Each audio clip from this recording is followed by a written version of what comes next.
Morning again, everyone.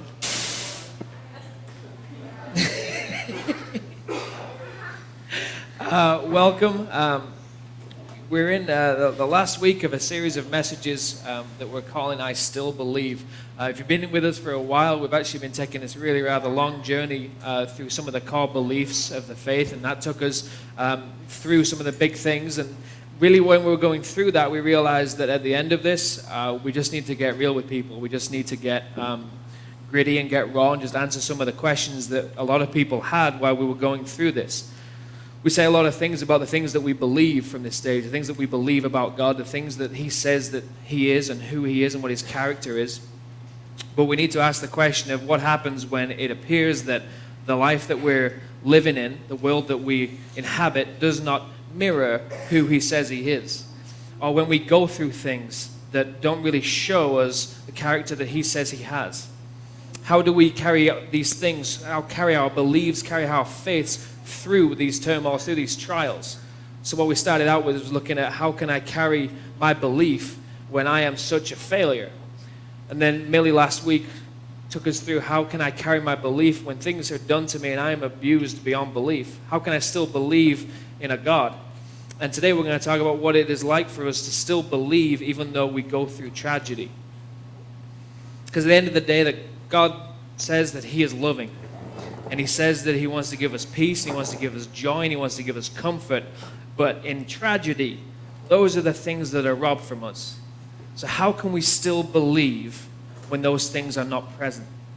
How can we still believe in a God that loves us when we lose a loved one? How is it that we can believe in a God that tells us to be hopeful for the future when all of our plans just got derailed, when all of our security just got shattered? How can we believe in a God that wants to give us peace when everything around us seems to be crashing to the ground? That's the question that we want to ask today, because quite frankly, one of the answers to those questions is that God is wrong. One of the answers could be that all those things prove that there is no God and that we should no longer continue to believe. And that's why we feel the need to have the conversation. Because if we've got the audacity to stand up here week after week after week and tell you guys who we think God is, and we also need to be able to take the moment to say, okay, what happens when it doesn't look like that's true? What happens when life gets in the way of that? So when it comes to tragedy, tragedy is not unique to any of us. Tragedy has been around since the beginning of the world because, quite frankly, the world is broken. There's something that's not quite right. Tragedy is in everyone's life, always, and always has been and always will be. None of us get to go through life without it.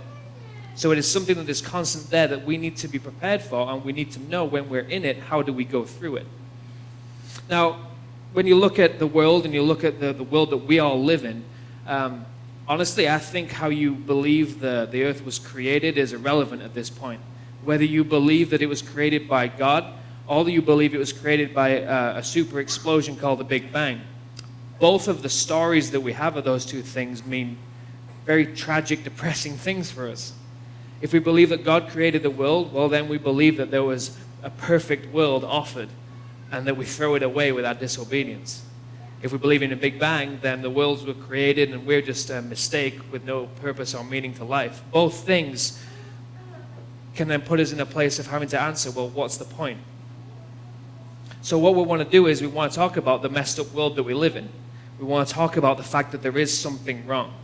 Now, I'm not going to get all Morpheus in Matrix on you and start handing out red and blue pills because we're trying to get away from the image. We're a cult, so I'm not going to start doing that.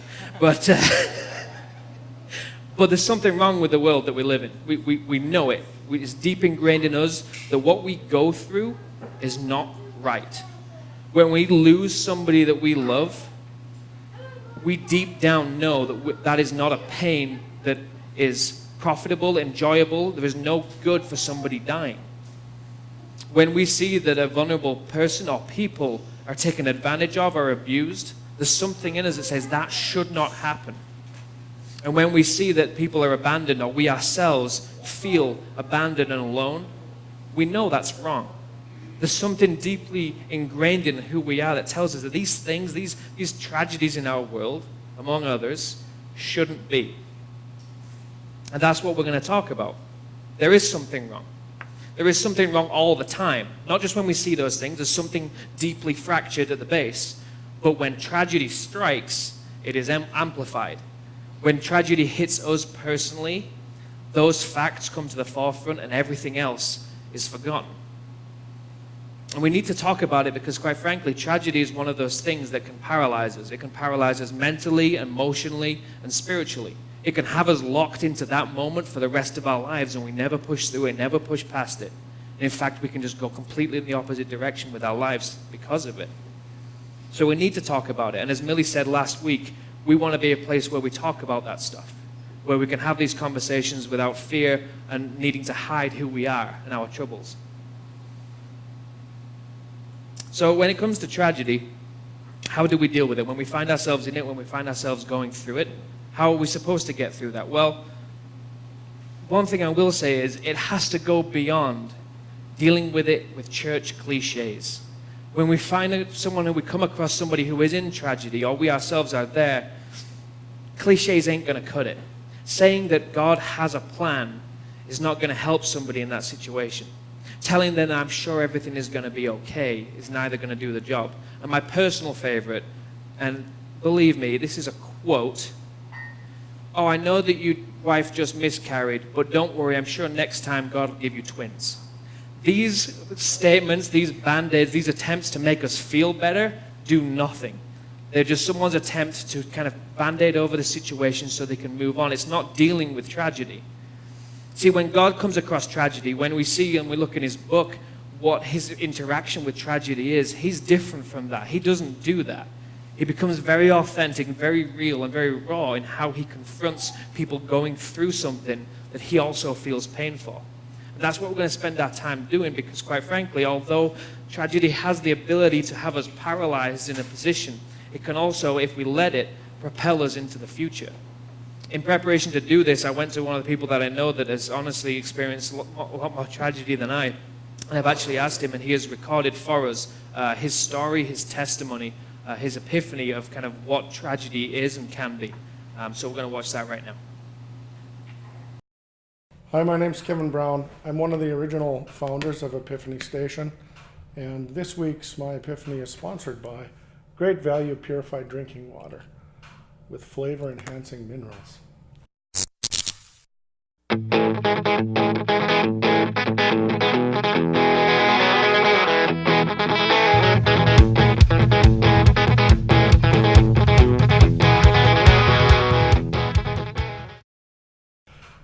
Hey, I'm here to talk about a little bit of a downer subject, dealing with tragedy. And I just want to share a little bit of my personal experience as it relates to that. I'll start when I was a kid. My grandfather passed away when I was about 7. My other grandfather passed away when I was about 12. And those were obviously kind of formative times in my life and spurred me on to seeking the truth about spiritual things, and had a profound impact on me eventually coming to the realization of what it meant to have a relationship with God. And as I went into adulthood, I finally really submitted myself to getting involved in a church and the fellowship that exists within a church, and was really doing the work, doing a really good job of that.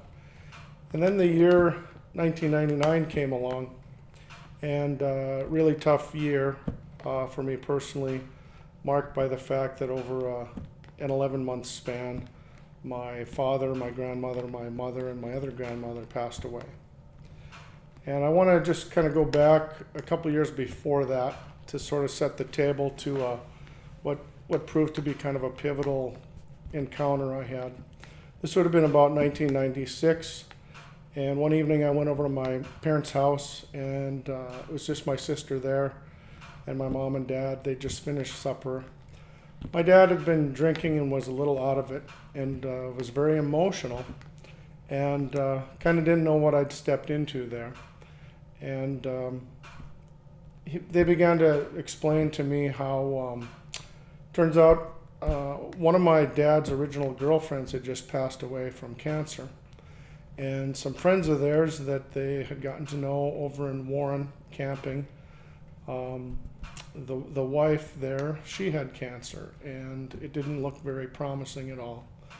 And my dad was just really out of sorts, and I mean, literally tearing up, stuff like that.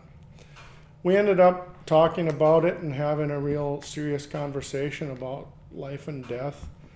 And at one point, my dad very emotionally just cried out and said something to the effect of, "Dear God, why can't you just take my mother and let this woman live?"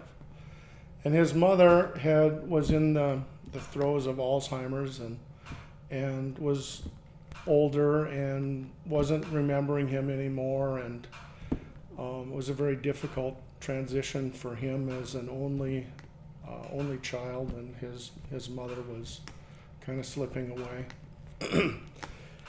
And anyway, that's what he cried out. And as kind of the spiritual leader of the family then, I felt compelled to pray. And so I prayed with my family, my mom and dad and my sister.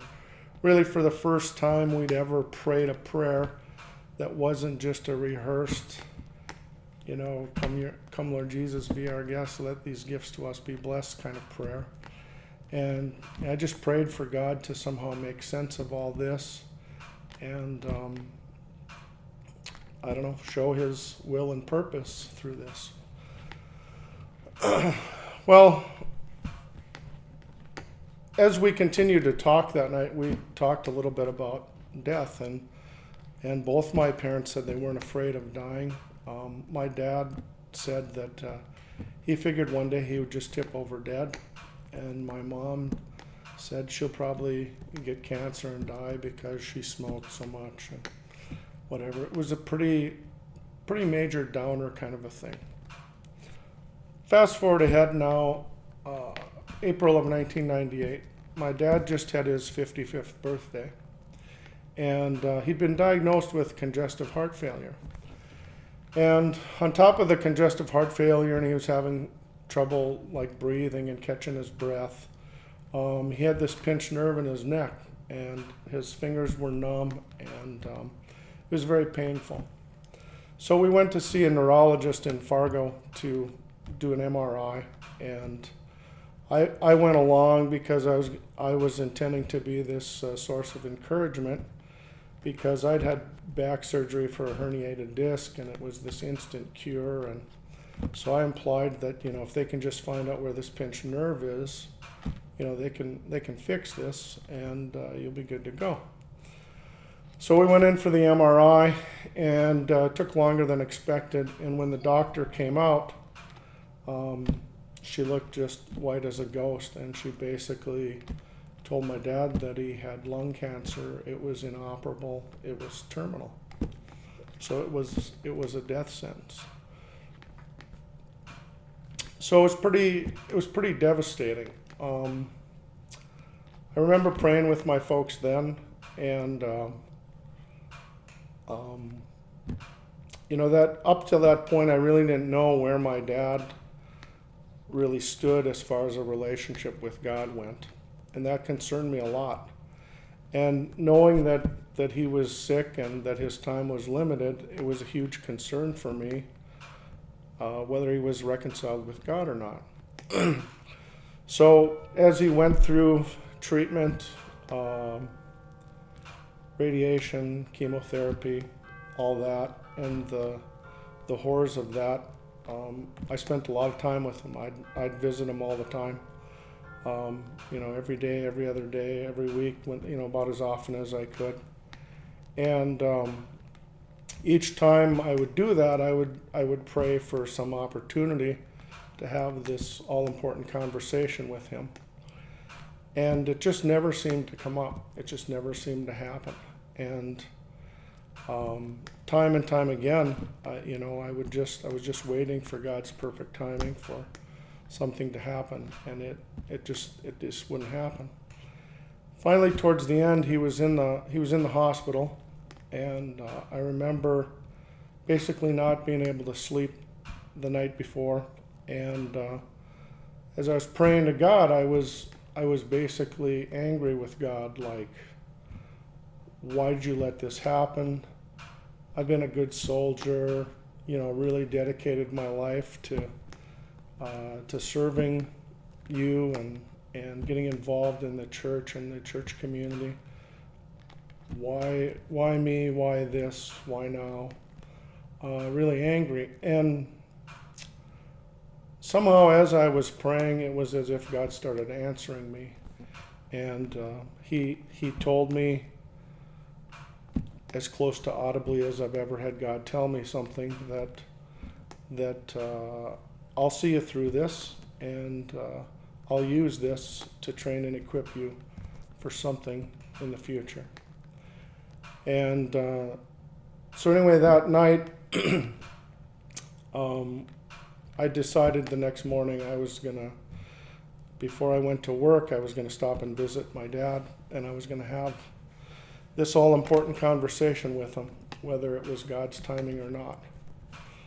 And so this was 10 months after the original diagnosis.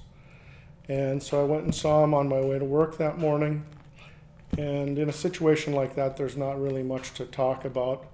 So it's very awkward.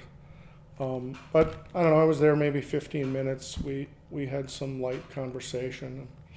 Basically, I got to a point of, well, if I just start blurting this out, then I've got to finish the story and have this conversation with him. And so I walked around the other side of his bed, and I remember setting my gloves down on the little tray next to the bed, and I said, well, Dad, I got to get going. I got to get to work. And then it's just racing through my head, well, just blurt it out. But before I go, there's something I got to say. Right then, he rolled over in bed, reached up and he grabbed my hand, and he looked me right in the eye and he said, Kevin, I just want you to know something. I've accepted Jesus in my heart, in my own time, in my own way, and for some reason I just need to tell you that right now. And I want you to know I'm proud of you, but I needed to tell you that. Well, the tears just rolled down my face, and we didn't really talk much after that. And he passed away less than a week later. 2.5 months after that, his mom passed away, and she's the one that had Alzheimer's. And my mom was camping over in Warren. My grandma was in CNC in town here, and I was the one that got the phone call and went up there, and I sat with her as she took her last breath. And even though she hadn't recognized me in a few years, as I sat with her and just kind of held her hand and talked to her, right at the end, she took a couple big breaths. She kind of sat up, she opened her eyes, and she looked at me as if she could understand me and see me. And I just said, it's okay. There's a better place waiting for you. And she took one last breath, and that was it. 2.5 months after that, 4th of July, get a call early in the afternoon, some friends of the family. You better get over here right away. I think your mom has passed away. My mom was 53, and she was over at her camper in Warren, and she had an aortic aneurysm sometime in the middle of the night and died instantly. And so in the span of 5 months, both my dad, my grandma, and my mom had passed away. A few months after that, my other grandma fell, broke her hip, ended up in intensive care, up and down, and she eventually passed away too. And it was a tough year. It was a really tough year. Those 4 people were far and away the most influential people in my life, and to feel like an orphan in my mid-30s, and it was very difficult. But I thought back to what God had said to me about that I'll use this to train and equip you. And it did. It profoundly changed me and affected me. It gave me a sense of what's important and what isn't. And it ratcheted up my intensity and my relationship with God, and got me to do things that I would have never probably considered doing otherwise, like getting involved in planting a church as a lay person and things like that. And I also think back to that original night when my dad prayed and cried out to God, God, take my mom and let this woman live. And how the prayer that night was for God to make sense of all this.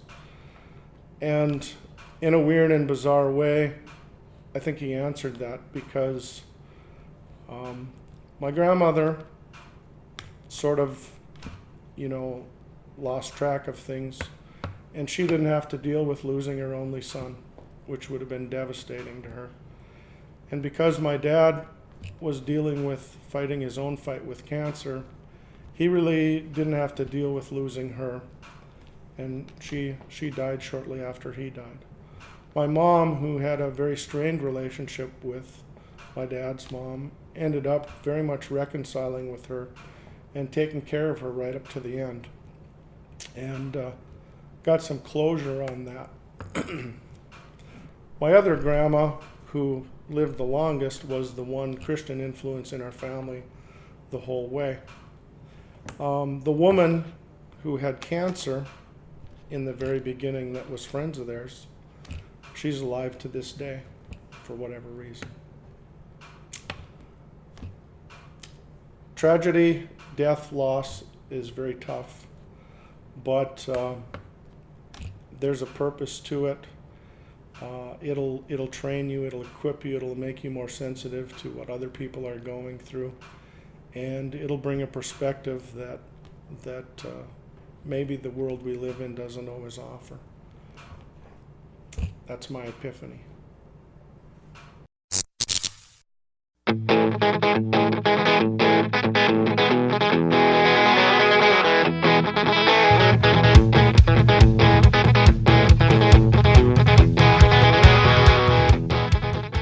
Thanks again, Kevin, for doing that. It takes a lot of guts to do an epiphany like that. But some of the things that Kevin said in there is that, quite frankly, tragedy can and will change your perspective. It demands you to change your perspective on things.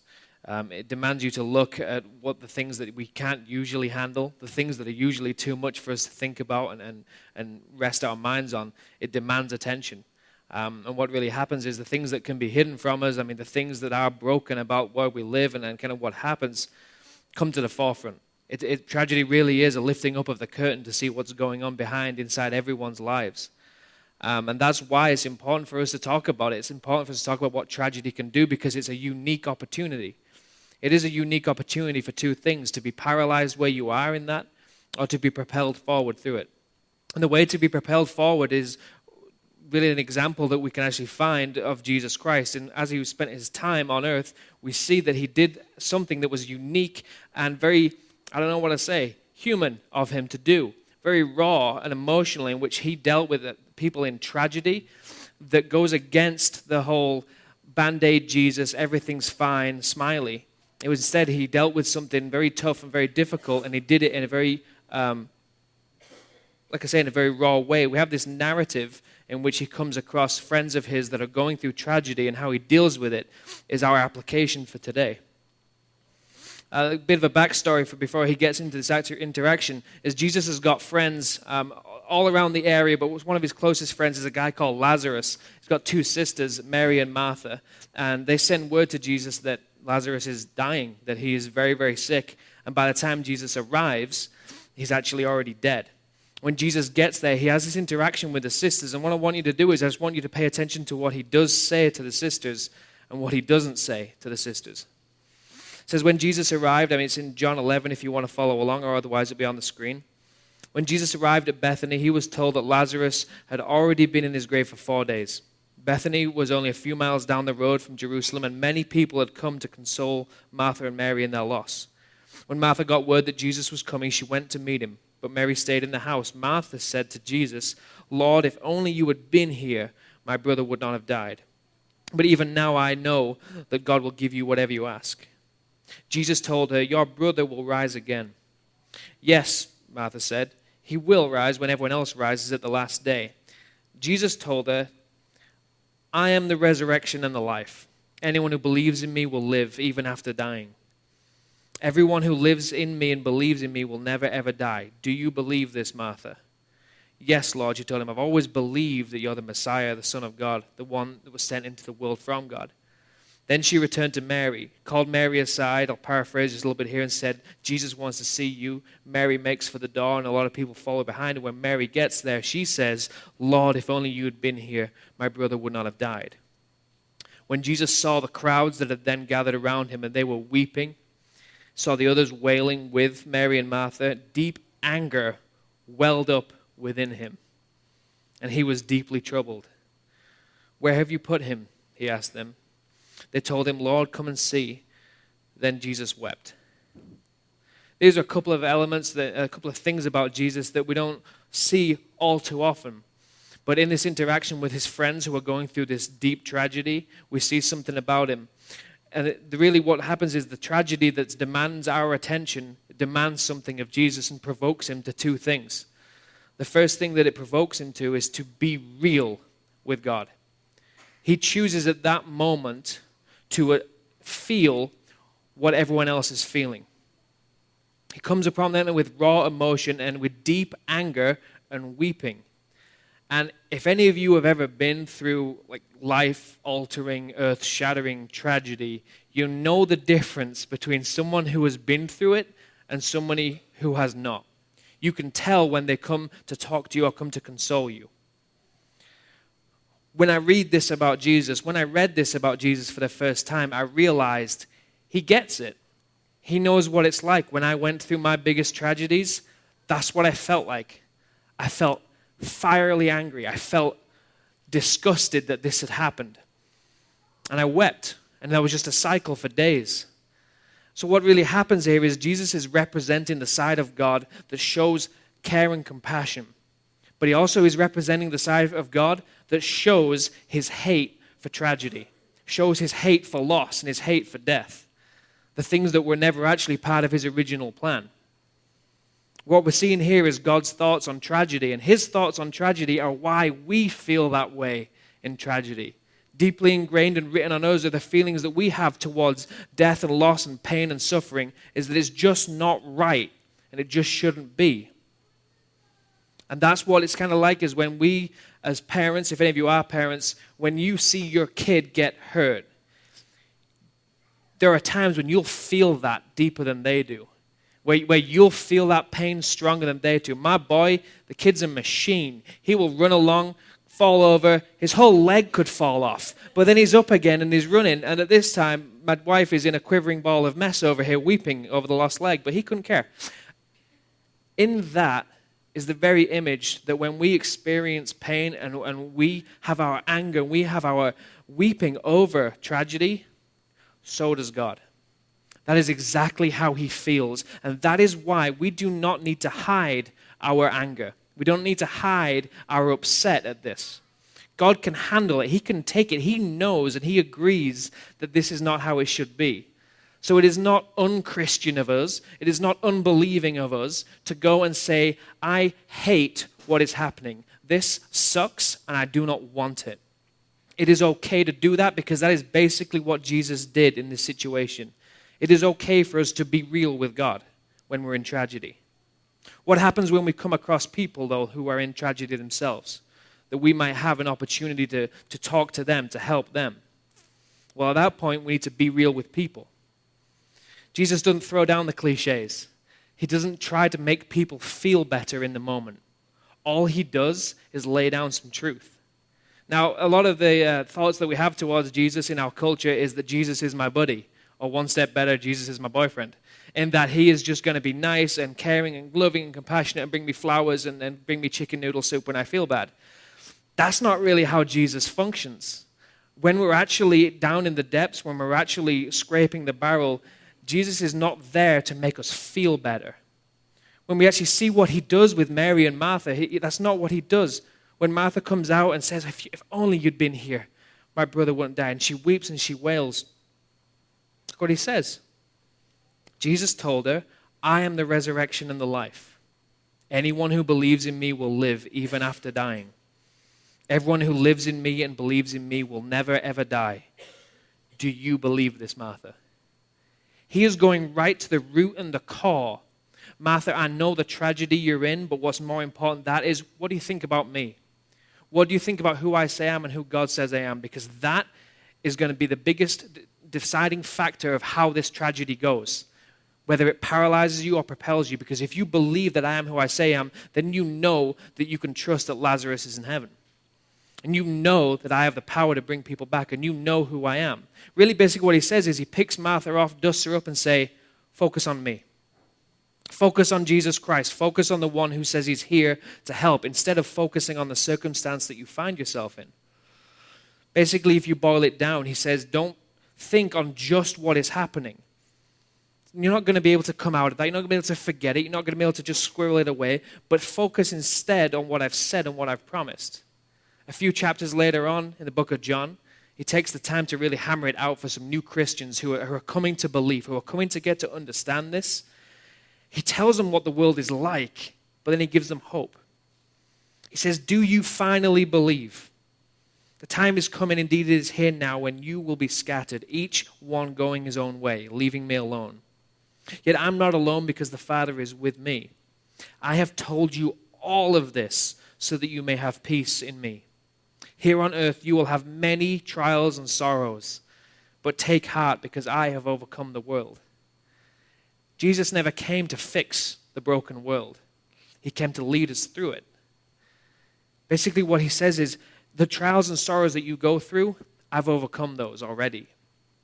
And he's not just talking about the big stuff. He's talking about your trial, your sorrow, the tragedy that you're going through today. Jesus has already overcome it. He's already done what is necessary to lead you through it. And he can, because we see it. When we're in community, when we're in church, and we see people give testimony of what's happened, just like Kevin, we see people that can lose their mom, their dad, and both grandmothers in 11 months, and that grows their faith. We see people who are ill with cancer still speaking out in joy, putting on the end of every post that cancer doesn't suck. We also see that a young girl who's been diagnosed with cystic fibrosis can declare to us who God is and how good he is. These are the kind of things that God can do, and he does do right here in our very own church. He's not interested in band-aiding and hiding what's happening. He tells us how it is, pulls us up and says, look behind the curtain. This is what is like always for me. I see this all the time. Focus on me. Take heart because I can overcome whatever it is that the world pitches at you. And that reality, that being real with God, the willingness to say, I'm angry, I'm hurt, this sucks, I don't want it. And the ability to say to people, this sucks, you can be angry and it hurts, but focus on Christ. Those are the things that we can do to propel through tragedy. And those are the things that we can do with our friends and our family that go through tragedy, that go way beyond cliche band-aiding. That's all we've got to offer as a church, and that's what Jesus Christ has to give. Would you all please pray with me? Father God, I'm well aware that all our tragedies are different and that they never look the same, but there are in your word promises of hope and peace through anything, that there is no trial and there's no sorrow that we cannot overcome. So I pray that you'll be the God that you say that you are to us. For those of us that are still paralyzed by a tragedy in our past, that we would be able to work beyond that and through that. That we would be able to be open with people about that pain, and that people would be there to speak to us about the truth. I thank you that you're a loving and relational God that is affectionate for us, that it is desirous of our healing and our growth, and is moving beyond the things that this world throws at us. Thank you for this opportunity to get deeper into your word, and thank you again for our worship together. Amen.